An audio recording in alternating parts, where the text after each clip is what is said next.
every one of you, and welcome to We Need to Talk, where we are discussing those things that are important to you and the communities you are connected to. I am your host, Pastor Brandon Clay, and I am super excited to have in the studio audience with me tonight, Miss Connie Compton. She is a candidate for the school board in Watson Chapel School District. She is an amazing woman, an amazing administrator, an amazing woman of God, and I'm super excited to sit down with her tonight and have this conversation. So go ahead now, like and share, help us to get this word out, because there are people in our city, in our community, that needs to hear what she has to say. So we're not going to prolong the time at all. Let's go right into the studio. Again, Miss Compton, thank you so much for taking time away from this busy campaign trail to join us here on We Need to Talk. Thank you. Thank you, Pastor Clay. Thank you for having me. I'm super excited about being here and being a part. Absolutely. So let's just get right into it.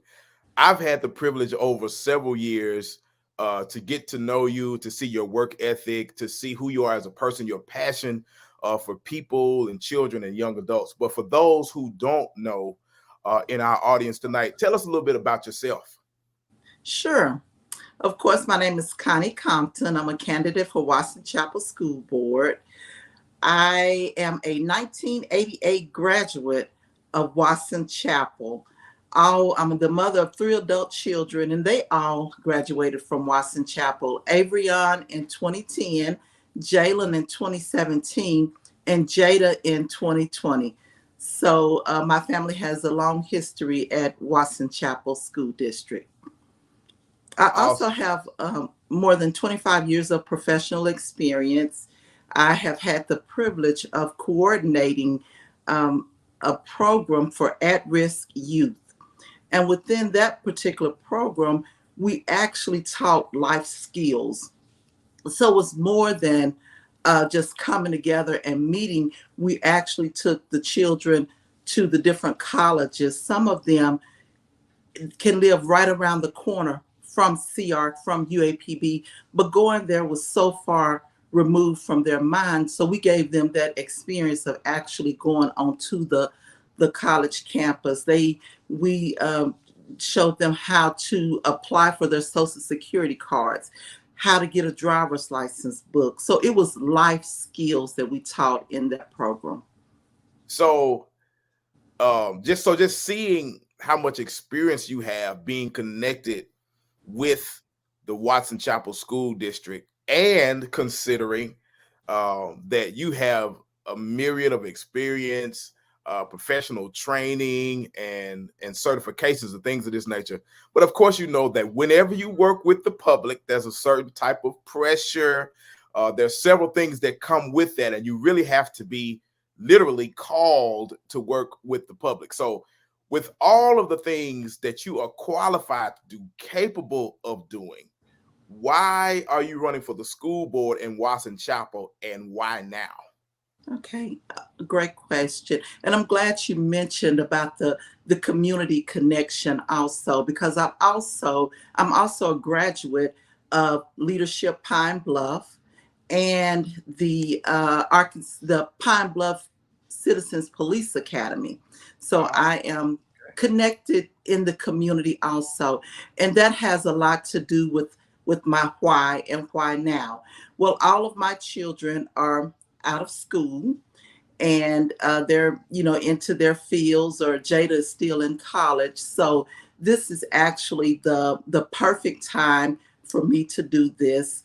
A couple of reasons why that's the not is because some people may get the misconception that school board members get paid. It's not about the money, because there's no pay involved. So it's not about the money.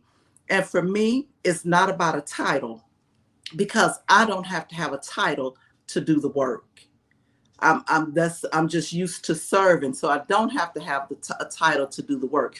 So my why is I believe that there is something special in each and every child, in every one of them. I believe that there's something special. And I want to work with the parents. I want to work with the community. I want to work with the teachers, the administrators, the staff to provide a quality education and equip them with the tools needed to develop the gift that they possess on the inside. And then it's a win-win situation for all of us because they become productive and Right. successful citizens if we all come together. You've heard the saying, it takes a village. Right. Truly, it takes a village. And I want to be part of that village. That's amazing. But I just want to make sure I heard this right. Did you say no pay as in zero pay is what the Zero school? pay. So it's not Oh, about the money. oh Jesus. Has to be about passion and purpose because there is no pay. Come on, somebody. Exactly. Exactly. And it is my passion. It is. It is. And I know that there is a purpose for such a time as this when we see everything that our children are going through, everything that they're Yeah. facing. Yeah. I just want to bring to the table what I have to offer to help. And there may be others, and to kind of piggyback off of what you're saying, there may be others who are like me that we just don't know what a school board member does. So can you kind of elaborate on the role of a school board member? Sure. The first thing that we have to understand is that no single member of a school board has power. So no single member has power. So therefore, the board works collectively together. Some of the things that school board members do is to make, enforce, and obey district policies. They hire and evaluate superintendents. They Okay. oversee the district finances, the budget, also follow state and federal laws, and also Arkansas Department of Education rules governing schools. But one of the most important and key role of a school board member is to set the directions for the district, the vision, the mission, and the direction for the district. And that's very key because you have to step back and be able to evaluate the entire district and all of the needs in order to set the vision, the purpose, the direction for the school board.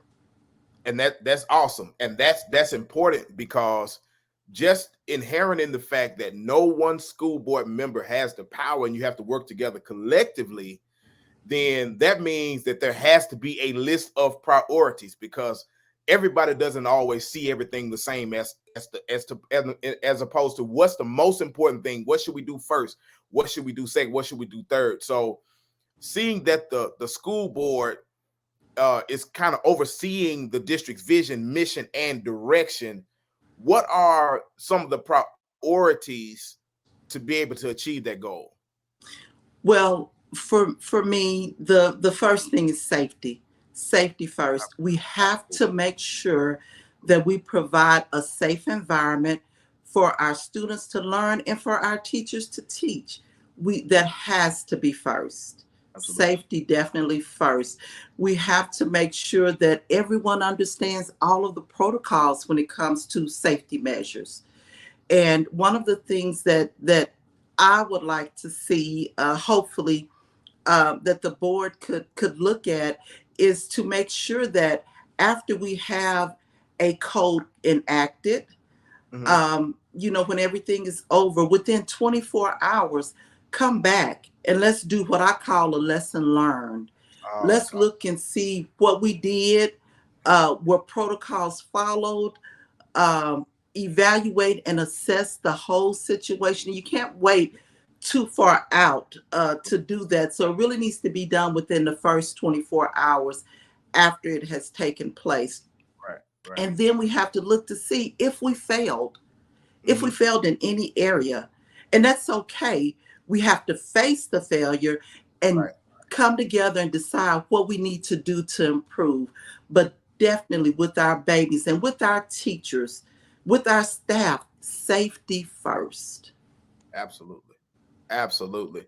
Because as a parent myself, when you send your child to school, you expect them to come home in the same condition or better than what you sent, how you sent them out of the home, and being able to feel safe, or being able to feel that your children are safe, it helps you to build confidence in the district, in the program, and what's actually taking place at the school. So I think that safety and transparency is amazing. Being able to come back and have a lessons learned to actually talk about whether or not we actually failed in an area. That's good. That's good. That's strong. That's absolutely strong. So now we've asked this question. We've asked why now. So there are others who may be listening and they want to know why you.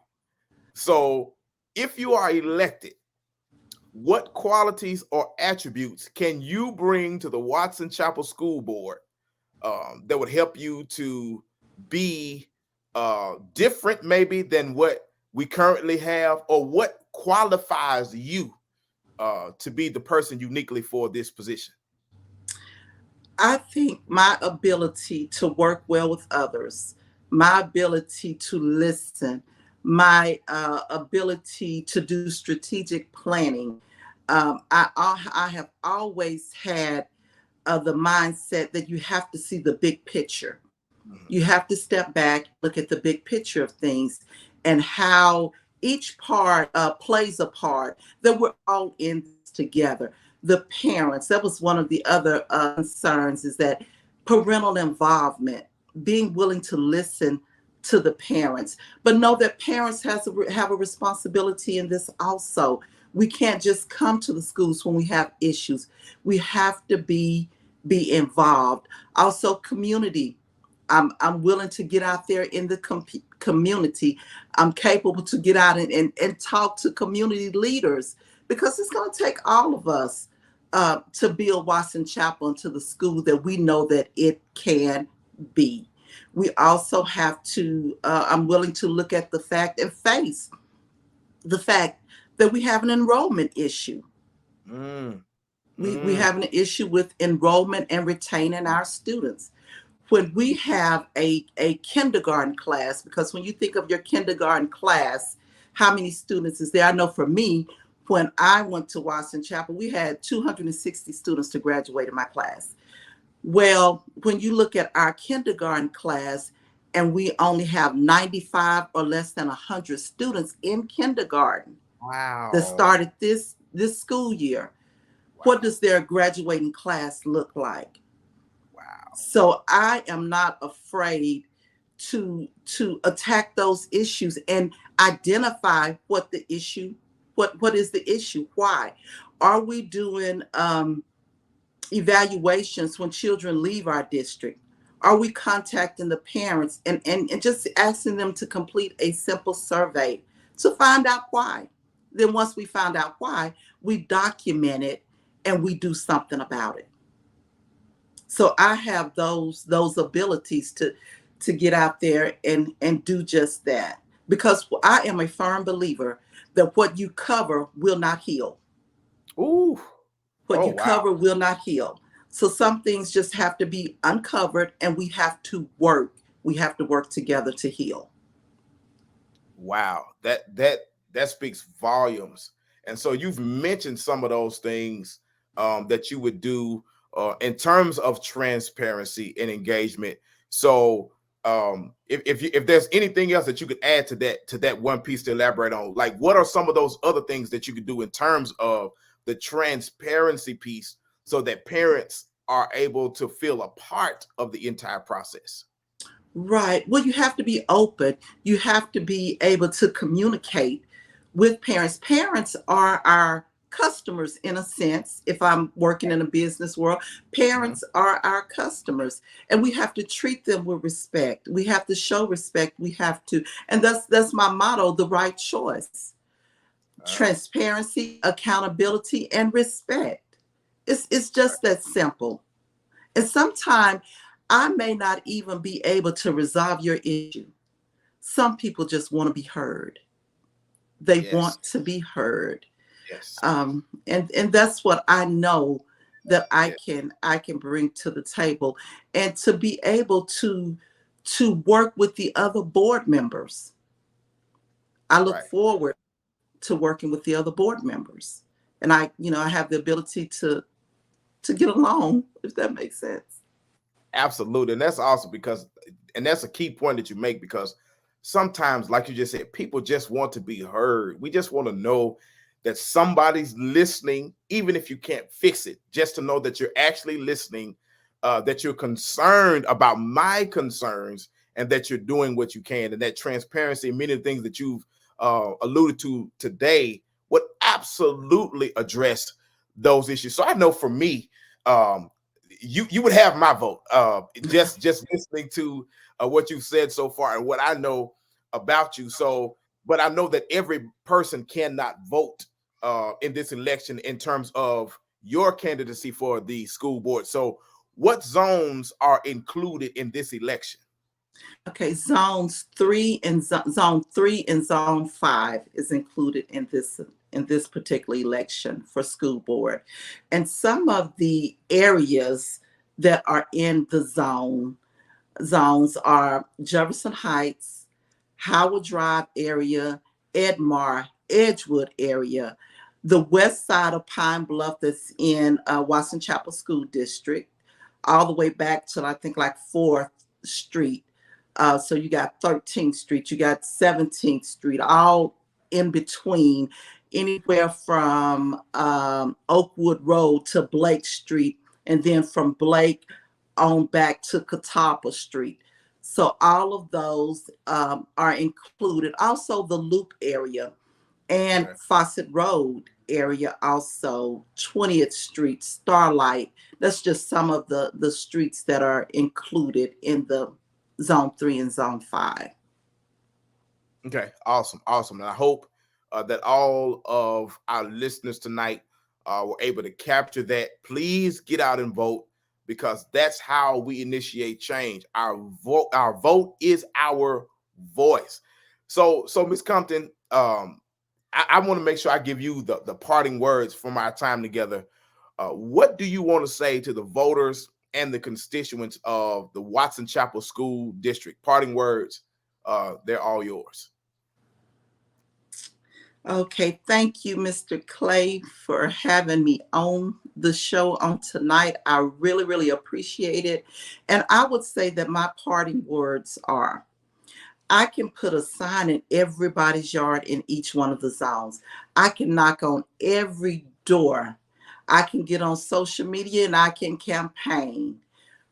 But what I need the most is I need the constituents in zone 3 and zone 5 to get out and vote. Because if I do all of those things and we don't go to the poll and vote, it's in vain. So we have to go to the poll and vote. Well, maybe you don't live in either one of those zones, but you know people who do. Get on the phone, call them, let them know how important this particular race is, and encourage them to go and vote, to please go and vote, and to consider me. I want their vote when they go to the polls to vote.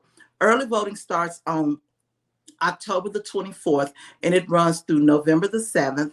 And during that time, you can vote at the Jefferson County Courthouse. And I encourage everyone to early vote. We never know what would happen on election day. So let's go ahead and get it done. Let's go ahead and go and early vote. You can even early vote on Saturday. We are planning a big turnout on Saturday, October the 29th, that we go together, we vote together, and we celebrate change. So that's what I need most of all. And of course, the election day is Tuesday, November the 8th. At that time, you can vote at your particular precincts. But we want to encourage everyone to early vote. And I thank you. I thank each and every one of you for all of your support. The support has been overwhelming. So I thank you for that. And I also thank you for your vote. If you would like to volunteer, or if you would like to send in a contribution, you can always contact me at 870-489-4194. 870-489 4194. And thank you again. Thanks again, Ms. Compton, for taking time away from the busy campaign trail to sit down with us here at We Need to Talk. I hope that what you have heard tonight has helped to inform your decision. Go to the polls and vote Connie Compton. Our vote is our voice. So take the time and to do that tonight. Listen, I'm super excited again that you took the time to connect with us tonight. And we're excited about what the Lord is going to do in this journey we have together here on We Need to Talk. I love you, and I'll see you later.